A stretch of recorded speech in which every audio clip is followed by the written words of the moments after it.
Forma, José, ¿cómo te va? ¿Qué tal? Buen día.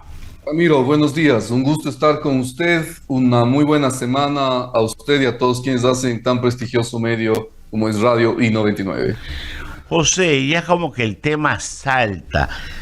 Yo vengo sosteniendo que el estiércol se puede tapar, pero no deja de oler. Y esto ya hiere esta situación del señor Godoy. Digamos, en el mejor de los casos, que no hay algún delito. Pero digamos también que ya la fe pública está lesionada con respecto a su acción.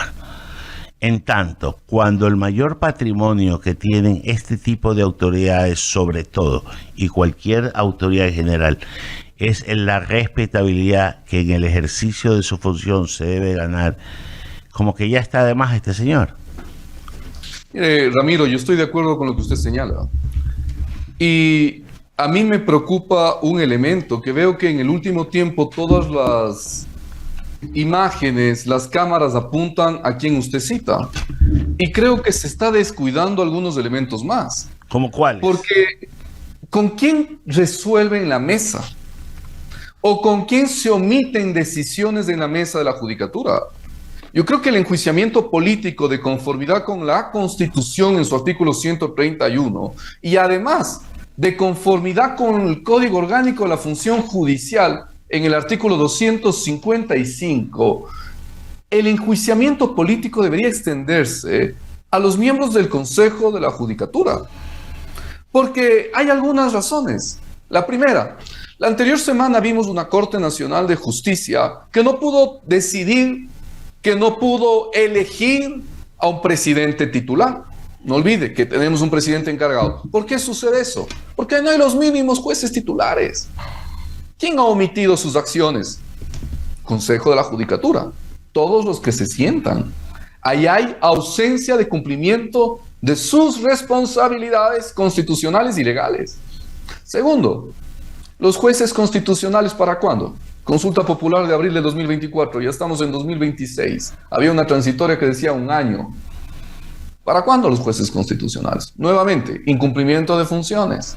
Notarios y su concurso, nuevamente, incumplimiento de funciones. Entonces yo sí creo, Ramiro, que hay que mirar en extenso el problema y que además de la denuncia que surgió, si usted quiere, de la denuncia que hizo aquel juez sobre la situación de intromisión en la justicia que estaba existiendo, yo creo en consecuencia que ahí, ¿cómo es que se aceptó la renuncia de este funcionario que iba a hacer presión? No pasa nada, váyase nomás. No, no. Lo que corresponde en derecho es investiguese, sanciones, inicie un sumario. Entonces yo creo que hay que abarcar un poco más del abanico sin excluir ni omitir a quienes tienen que estar en la responsabilidad política que se cuestiona en este momento.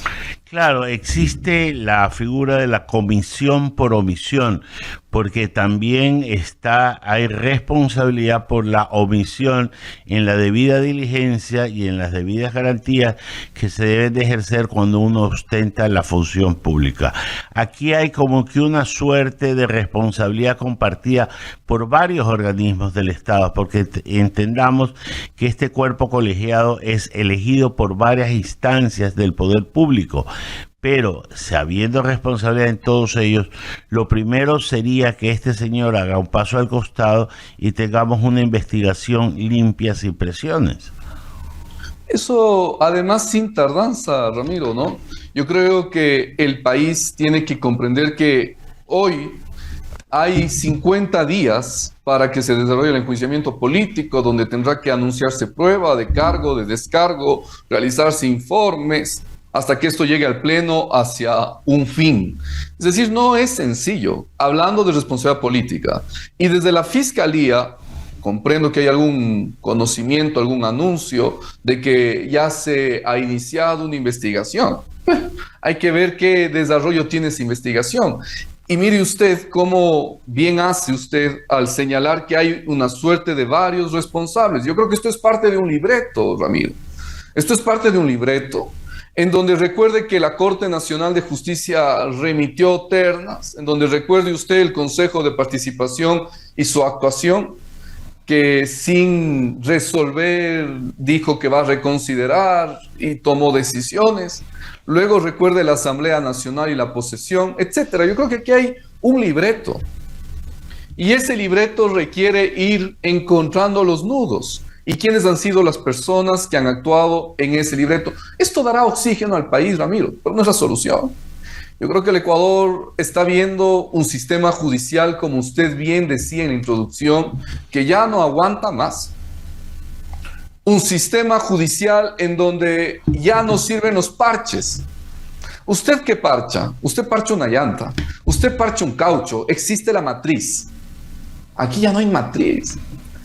Ha infectado el narcotráfico, lamentablemente.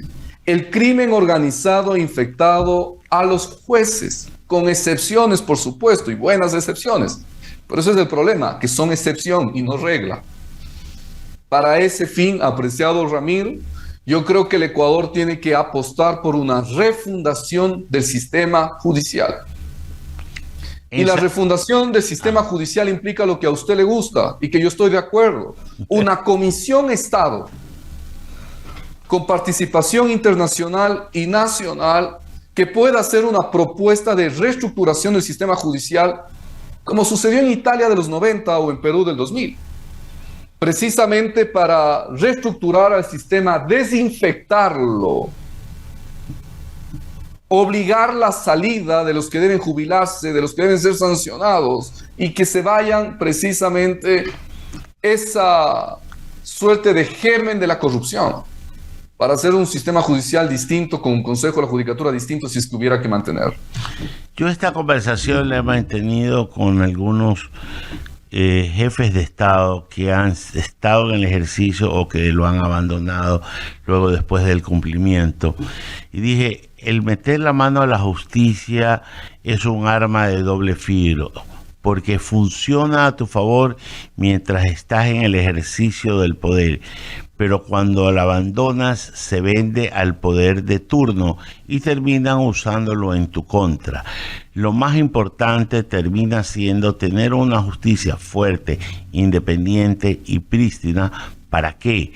Para que a la hora de que tus acciones sean evaluadas, y si no tienes nada y no debes nada, tengan la tranquilidad de poder resolver a favor de la verdad, y por tanto, si la verdad está de tu lado, sea a favor tuyo. La judicialización de la política está prohibido en derecho, y la politización de la justicia está proscrita en derecho. Esto es la premisa que debería liderar el proceso. Yo creo que una reestructuración, refundación del Poder Judicial requiere lo primero, sin el poder político de turno. El poder político de turno tiene que ser un actor de garantía, pero no un actor de ejecución. El poder político de turno en un proceso de refundación tiene que ser un actor de mínimos, no de máximos. ¿Qué quiero decir? El poder político debería simplemente limitarse a entregar los instrumentos, los mecanismos para que funcione un proceso de reestructuración judicial. Y la Comisión Nacional debería ser la encargada de una propuesta seria, decente para el país, para que se vayan los malos elementos, para reconfigurar la judicatura, para hacer una propuesta de Estado que le hable la comisión al país. Y esa comisión tendrá que legitimarse después a través de un proceso popular que requerirá legitimar todo lo trabajado. Pero ese es el camino, Ramiro. Es que caso contrario, dígame. Estamos atados a seguir en la endogamia de este círculo que usted muy bien cita, que tiene además ya olores. Porque la corrupción ha llegado a todos los estamentos. Jueces nacionales, con excepción, por favor, y jueces cantonales, con excepción. Yo creo que no hay otro camino para el Ecuador. Debemos pensar en serio en la refundación del Poder Judicial, en donde se sienten las mejores mentes y las mejores líneas éticas del Ecuador a resolver este problema. Caso contrario, estamos condenados, apreciado Ramiro. Nuestra obligación, la suya y la mía, en este momento que estamos conversando, es generar el camino porque está claro que así no podemos. Hay gente que le conviene que las cosas estén así, a los que viven al margen de la ley y a los que pueden comprar sus servicios, pero no son la mayoría, son la minoría. Tenemos que pensar en una solución y deberíamos ensayar en una, José, para poder presentarla y decir, ¿sabe qué? Si ustedes están ocupados, los que tengan que proponerla, pensando algunas otras cosas, aquí están las ideas. Y yo digo, sí hay 100 personas capacitadas en el país para poder ejercer la magistratura, para hacer un banco de datos y para comenzar un estudio individual de sus hojas de vida. Y yo me abstendría porque hay gente que no acepta hacer exámenes. Es lo que yo siempre les pongo como ejemplo. ¿Acaso el doctor Zavala Vaquerizo hubiera aceptado dar un examen? O Héctor Romero, o Miguel Macías, José Vicente Troya, por darle nombres de gente decente que ha pasado por la judicatura. Entonces, José, este es un trabajo nuestro, sentar a la academia, sentar a los colegios y que propongan los nombres. Y claro, como todos nos conocemos en este país, sí podríamos ir diciendo, por aquí vamos, con este nombre sí, con este no. Mira, Ramiro, yo creo que precisamente esa es la virtud de la propuesta. Lo primero, el poder político es un ente garante. Y al ser un ente garante, tiene una ventaja. La Comisión Nacional me pide esto. Yo asumo, porque hemos confiado en ella. Es decir, tiene la ventaja del no desgaste. Tiene la ventaja del no perder votos que les importa a los políticos. Hagan lo que les gusta, la política, pero dejen a la gente seria hacer lo que hay que hacer, que es resolver los problemas de Estado. En consecuencia, Ramiro, yo creo que la comisión tiene que nacer ya con la conformación de las mejores mentes y las mejores líneas éticas, vuelvo a decirle, del Estado. Y esa comisión tendrá que resolver si la definición, yo le digo después por cuál yo me seduzco más, si la definición tiene que ser al estilo Italia o al estilo Perú. ¿Qué sucede? En Italia se utilizó el mismo ordenamiento jurídico para resolver el problema. Jubilaciones obligatorias, sanciones, destituciones, con el mismo ordenamiento jurídico y algunas reformas al mismo ordenamiento jurídico. Si la comisión es la que manda, el presidente como órgano garante con el poder político, ¿qué debe decir? Comisión, ustedes nos dicen qué reformas hay que hacer. Y hacemos las reformas y las transitorias que la comisión dice. Camino 1. Camino 2. Que es precisamente, si usted quiere, una suerte de lo que sucedió en el 2018, con una reestructuración plena del sistema a través de un régimen especial aprobado en consulta popular. Pero eso requiere algo. Dejar de estar chocando con la Corte Constitucional y sentarse en la mesa a tener acuerdos. Dejar de estar chocando institucionalmente y sentarse en la mesa para que pueda pasar la propuesta. Por eso, cuando usted es estadista, sabe que no tiene que estar en conflictos ni en marchas. Sabe que tiene que estar sentado con todos y sin ataques en troles, en fotos y estas cosas terribles. Usted tiene que sentarse como un hombre de Estado. Y tiene aquí dos propuestas claras que hemos dicho.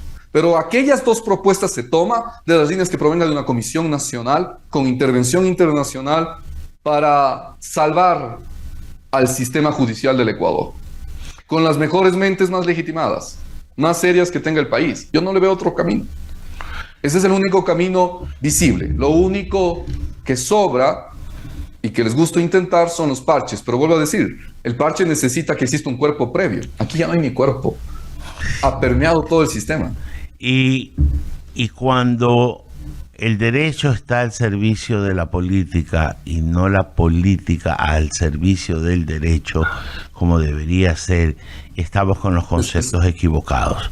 Y esa es la línea, Ramiro, que bien lo que usted dice, ¿no? Usted no solamente que es uno de los periodistas más importantes del país con su trayectoria, además en la librería jurídica, sino que usted ha dicho exactamente el principio. La política al servicio del derecho. Ese es el principio, que es lo que yo estoy hablando, un poder político garante del proceso, no interventor. porque tampoco puede ingresar en una transformación de esta naturaleza ningún poder político de turno, con gafas o sin gafas, ninguno. Esto es una cuestión de Estado. Total, y yo quiero aterrizar en algo antes de que se acabe la entrevista y el tiempo que tenemos, José, porque yo he sido un defensor a ultranza de las acciones de la Corte Constitucional. Pero hay algo que a veces se olvidan, que a más de jueces son magistrados, que hay una diferencia muy grande entre ser juez y también ser magistrado. El juez tiene que ver directamente el contenido de la ley y, como decía Ulpiano, dar a cada cual lo que en derecho le corresponde. Pero el magistrado tiene además una responsabilidad superior, que es analizar la oportunidad de su fallo. Y este ingrediente que le estoy diciendo, sin ser con dedicatoria, pero como que se olvida quienes están sentados en la Corte Constitucional. ¿Cómo lo ve usted? Como un ingrediente aún más gravoso, y voy a dar respuesta al fondo del asunto. ¿Cómo es que defender la Constitución tiene votos de mayoría y de minoría? ¿Cómo es que la Constitución tiene 2 y 3 posiciones al interior de un órgano que defiende la Constitución?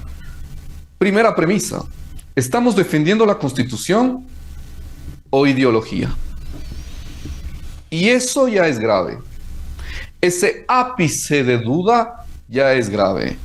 Si no logró unidad, si no logró uniformidad, unanimidad, absténgase de publicar su sentencia sobre cuestiones de Estado. Espere que tenga la unanimidad suficiente.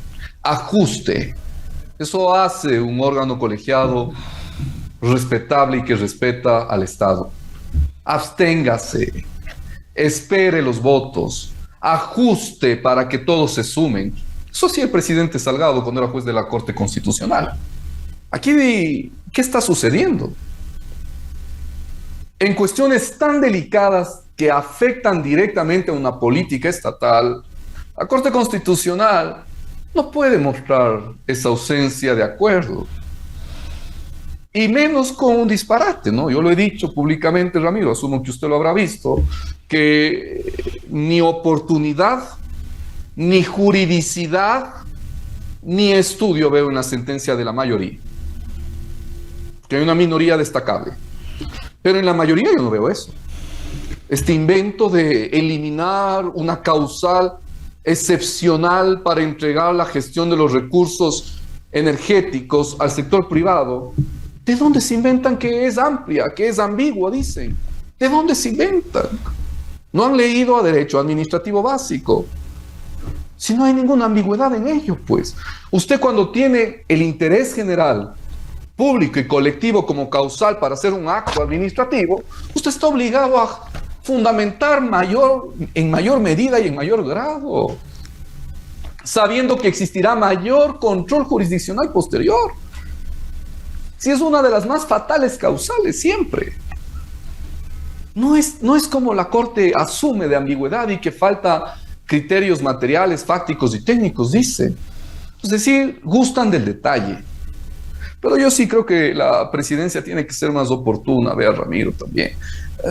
Ahora hay este pedido de aclaración y ampliación que hace el ex juez de Herrería, que parece más un voto salvado del juez de Herrería, olvidando que hoy hay que ser secretarios jurídicos. Toda una argumentación de que la Corte explique por qué esto. Bueno, ya no es el momento del desahogo jurídico. Esto hay que entender. Es el momento de la acción. El país requiere respuestas. Hemos perdido ya 10 días desde la sentencia. 30 días, apreciado Ramiro, 30 días toma hacer una ley económica urgente con la reforma que pide la Corte. Yo hiciera eso. Tomara los detalles que quiere la Corte, que gusta de la hipernormatividad, e hiciera inmediatamente la reforma al artículo 24, poniendo otra vez el numeral 1, el interés público y general o colectivo, se entenderá que es A, B, C, D, F, lo que le gusta a la Corte. Punto. Y en 30 días, con los 77 votos que tiene el gobierno en el Parlamento, esto estaba resuelto. ¿Para qué este escrito de desahogo? No tiene sentido, ¿no? Yo creo, vuelvo a decir, parto que la Corte de mayoría se equivoca, parto que es un error, pero también veo al menos un despropósito en el pedido de aclaración y ampliación y una confusión que hay que señalar y hay que tener siempre, apreciado Ramiro, usted que tiene esta responsabilidad tan maravillosa de la opinión pública, ¿cuáles son los que confunden al país? Porque el escrito de la Secretaría Jurídica toma un criterio indebido, que hay un COA, Código Orgánico de Administración, artículo 74, que permitiría el interés general. Eso andan diciendo algunos cachiporreros de normas. Cuidado, ese artículo tiene un inciso final que no le dicen al país. Y el inciso final expresamente señala que el COA, el Código Administrativo General, se aplica a ausencia de ley especial. Eso dice, además que es obvio. Aquí hay ley especial. Lo que hay que hacer es reformar con una ley económica urgente la ley especial. No hay que confundir al país, menos al gobierno. Lo que pasa, José, es que hay gente que siempre tiene un problema para cada solución y que gustan de salir por el zaguán de la reforma o de la estructura legal y no por la puerta ancha de la verdad. El derecho es el sentido común sistematizado y lo que debería ser simple de entender lo transforman en un suerte de fanesca jurídica en donde quieren encontrar el resquicio para justificar su acción, cuando en verdad la acción es más simple de lo que uno está pensando y menos complicada de la forma en que la están tratando. Eso es así, Ramiro. Y con algo que hay que sumar. Todos los abogados de este país para graduarse hicieron un juramento. Cumplir y hacer cumplir la Constitución y la ley del país. Entonces, ¿por qué los trabalenguas? Por ejemplo, yo he escuchado, mire usted, solamente para mirar la mala fe, o yo creo que también es mala fe la ignorancia, y cuando uno es ignorante en ciertos temas, que no es malo ser, no es un insulto a propósito, ignorar ciertos temas es eso, es ignorar, es omitir el conocimiento, pero la mala fe es, sabiendo que omito, confundir al Estado. Por ejemplo, quienes hablan de que hay que enmendar la Constitución para solucionar este tema de energía eléctrica, están mintiendo al país. El artículo 316 está habilitando precisamente el entregar la energía eléctrica al sector privado por cuestiones excepcionales y conforme a la ley, es lo que dice. Entonces, ¿qué hay que hacer? Un conforme a la ley, reformar la ley. ¿Por qué? Porque los que dicen que hay que enmendar la Constitución están haciendo una emboscada al país, porque requiere 101 votos y 1 año 30 días. Si estamos molestos con la oportunidad de la sentencia de la Corte Constitucional, imagínense la enmienda en 1 año 30 días. Los sabios que engañan al país. Eso es lo que está de por medio también, Ramiro. Entonces hay que saber filtrar. No todo es el problema del señor Godoy. Hay también quienes están alrededor opinando y confundiendo al Estado. Me has hecho acordar, y con esto termino, cuando uno en la carrera de Derecho lee el decálogo del abogado de Couture, gran procesalista uruguayo, en que decía más o menos así: ejerce la profesión de tal manera que cuando tu hijo te pregunte qué profesión debe escoger, no dudes en recomendarle la profesión de abogado. Y a veces uno quiere que a la persona que más quiere se alejen de esta profesión por todo lo que hemos estado diciendo, que parecemos tal cual tienes tú ahí atrás tuyo un Quijote luchando contra molinos de viento. Que tengas un buen día, José. Siempre un gusto conversar contigo. Apreciado Ramiro, gracias por sus palabras, y yo creo algo que es fundamental: no hay que perder la esperanza. Es lo último. El último. derecho también es un instrumento de transformación social y hay que permitir que el derecho transforme la sociedad. Yo creo que eso es fundamental. El que no lo tenga claro, que no se postule. Buen día, José. Un buen día, Ramiro. Abrazo.